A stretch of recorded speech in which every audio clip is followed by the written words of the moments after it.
All right, welcome back. We are continuing on with section 1.2, classifying organisms.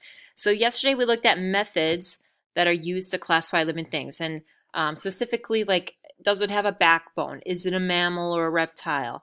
Um, is it a carnivore or an herbivore? So we tend to look at characteristics of living things in order to classify them and get basically narrow our search down to that specific species based on their characteristics. And so today we're going to focus on, why does every species have a specific name? All right, so I talked a little bit about domains yesterday. Okay, there are 3 domains that animals, or I shouldn't say animals, I should say living things can belong to.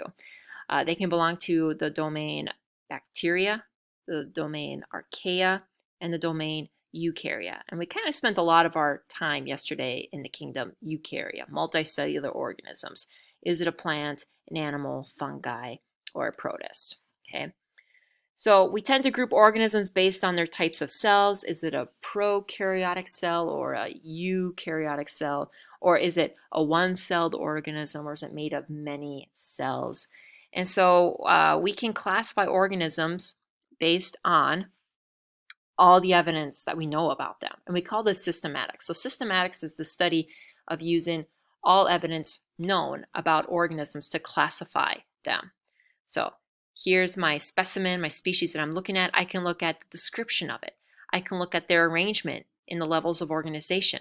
I can look at how it is named. I can look at its body parts. And from there, all of these factors is called systematics. It can give us a pretty good picture of what an organism is and what it does and how it lives in its environment. That's all systematics is, using all evidence that you know about that organism to help you classify them.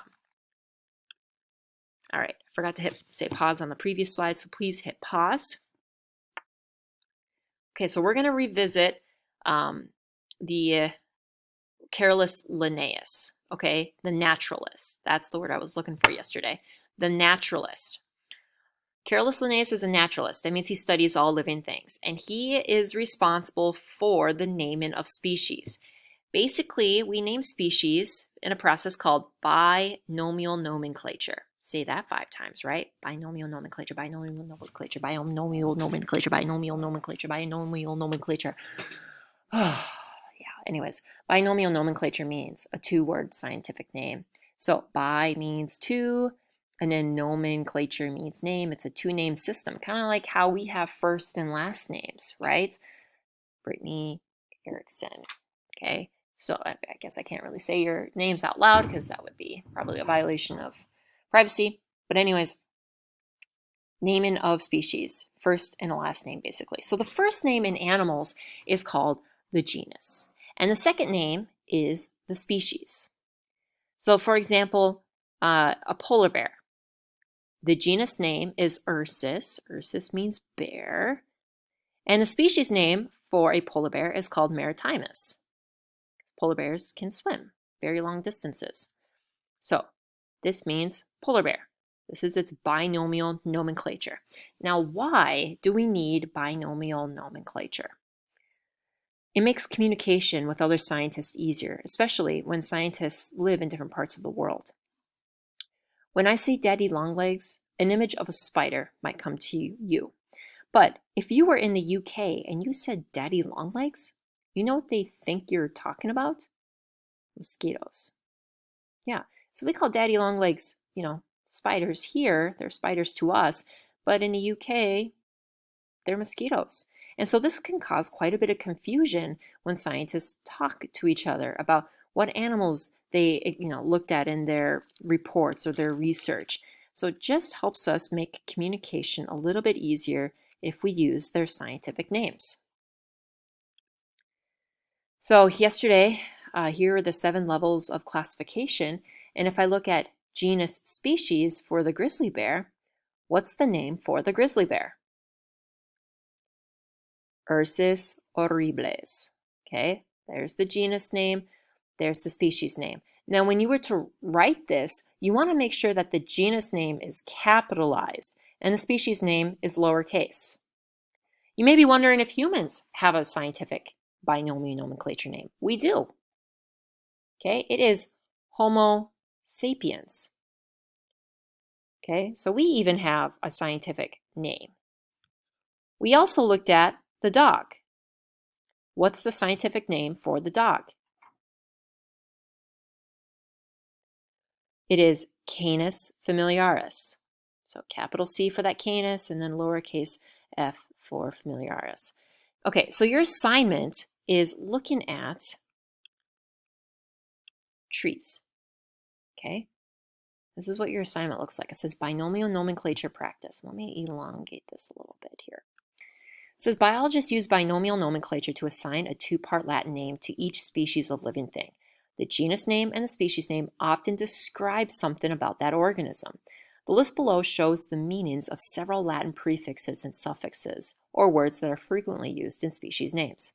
So they say alba means white. So the words that are italicized is like the Latin name or the word that's found in the scientific name, and the unitalicized words, non-italicized, it is the definition or what it means. So borealis means northern, macro means large, rubra means red, suber means cork, so on and so forth. So it says use the information about Latin word parts, match the scientific name on the left with the correct common name on the right. And then it says draw lines to match them. You don't need to, okay? Sorry, I should probably just take that out. You just need to write the letter, okay?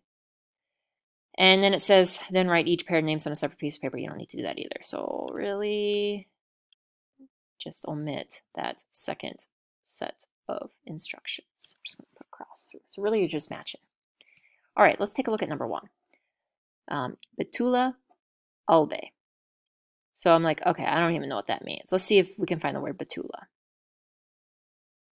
I don't see it. Shucks. All right, let's take a look at the second name. Albe. Albe. Okay, I don't see albe, but I do see alba, and that's pretty close. So it means white. So looking at the list of organisms here, what could Betula albe mean? Oh boy, it could either be white birch or white oak. So it's either going to be I or J. So I'm not going to write anything and come back because we're only going to use each letter once. So we're going to use some scientific reason and skills here. Let's move on. Betula borealis. All right, we don't know what that word means yet. Borealis. So if I look at my table here, oh, there it is. Borealis, it means northern. So if I look at the names, what could it be? Oh, I see that northern birch. Are there any other northerns?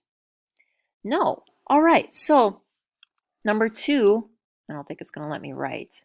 Nope. Number two, sorry. Number two is F. Okay? Number two is F.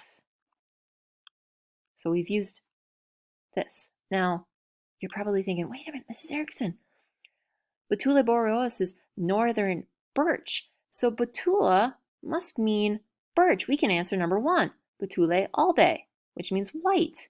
So white birch. So number one is I. And then that's actually just how you go through the assignment. You look at these words and you try to figure out what organism it's describing. And then there's a question at the bottom here looking about Andre. I don't even know how to say that last name. A French botanist who spent 12 years collecting plants in North America in the late 1700s. Which of the species listed above is named for him? And so you just look at the names and try to figure out which one is named after him. Okay, so that does it for the assignment. Tomorrow we're going to talk about dichotomous keys, and then on Friday we actually have a dichotomous key lab with involving jelly beans. All right.